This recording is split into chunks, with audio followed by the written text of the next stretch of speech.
तेरी हर बात मोहब्बत में गवारा करके दिल के बाजार में बैठे हैं खसारा करके। मैं वो दरिया हूं कि हर बूंद भंवर है जिसकी, मैं वो दरिया हूं कि हर बूंद भंवर है जिसकी, तुमने अच्छा ही किया मुझसे किनारा करके। पिछले 8 सितंबर को एजाज बेग के नाजिबा कलमात के बारे में यहाँ मीटिंग हुई 23 तारीख को। उसका 15 दिन पूरा हुआ। जैसा कि आयशा नगर पुलिस स्टेशन के बारे में इन्होंने बताया, वो सब ऑफिसरों का ऐसा कहना है, अच्छे ऑफिसर है वो भी चाहते हैं कि ऐसा ना हो। उन्होंने ये भी कहा हम लोगों से कि मुस्तकीम और एजाज बेग को हम खुद यहाँ ला के उनका वो करेंगे, तुम अभी जरा, यानी उनसे भी ये चीज का वो है। और सिक्योरिटी के ताल्लुक से मालूम पड़ा तो सिक्योरिटी के ताल्लुक से मेरी ऐसी मालूमात है कि सिक्योरिटी पूरी दुनिया में आज तक किसी को नहीं बचा सकी। जॉन एफ कैनेडी को चलती गाड़ी में गोली मार दी गई, अमेरिका के सदर को। सऊदीया के शाह फैजल को खुद उनके भतीजे ने गोली मार दी, कोई सिक्योरिटी नहीं बचा पाई। महात्मा गांधी को नथुराम गोडसे, हिंदुस्तान का पहला दहशतगर्द, कोई सिक्योरिटी नहीं बचा पाई। इंदिरा गांधी को खुद उनके बॉडीगार्ड ने गोली मार दी, कोई सिक्योरिटी नहीं बचा पाई। राजीव गांधी बम के उसमें कोई सिक्योरिटी, तो सिक्योरिटी नाम की कोई चीज का, और कोई गोबर के ऊपर सिक्योरिटी लेके चले, ये तो खुद उनके मुंह पे, यानी डार्क कलर पहले ही लगता है। बोले दफड़े लोग, अपने दफड़े से इतना डर, डंडे वाला थे लेके रख, हम लोग भी सामान साथ में रखा थे कानूनी, हाई कोर्ट तक का। तो एजाज बेग साहिब से बस यही गुजारिश है कि हमने अपना कोई इरादा न तब्दील किया है न बदला है। आयशा नगर पुलिस स्टेशन के पीआई की जबानी के हिसाब से हम मतलब उनसे भी मुतासिर हैं कि वो कुछ न कुछ शहर का भला चाहते हैं, तो इसलिए हम मुश्तरका 8 दिन की मोहलत और दे देते हैं एजाज बेग साहब को। चाहे वो जाके पुलिस स्टेशन में उनसे मंगवावे, मीडिया वो खुद बुलवाएंगे, चाहे कहीं अंधेरे में अकबर रसूल से माफी मांग ली थी, अंधेरे में अब उसे बचाओ।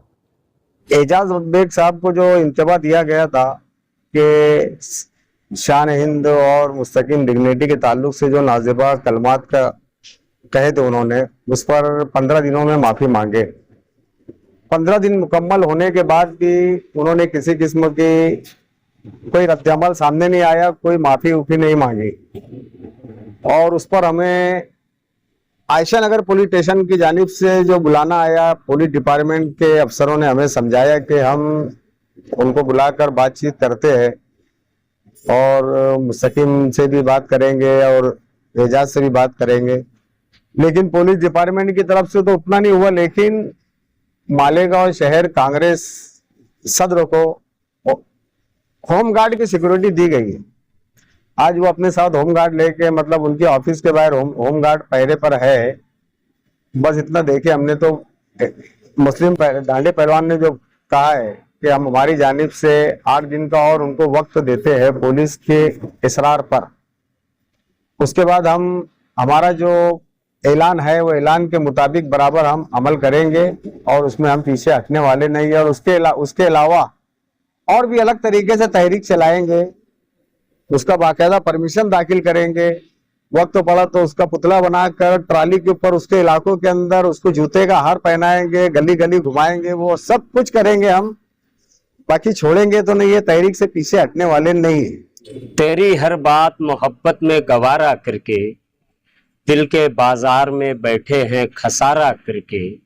मैं वो दरिया हूं कि हर बूंद भंवर है जिसकी, मैं वो दरिया हूं कि हर बूंद भंवर है जिसकी, तुमने अच्छा ही किया मुझसे किनारा करके, तुमने अच्छा ही किया मुझसे किनारा करके।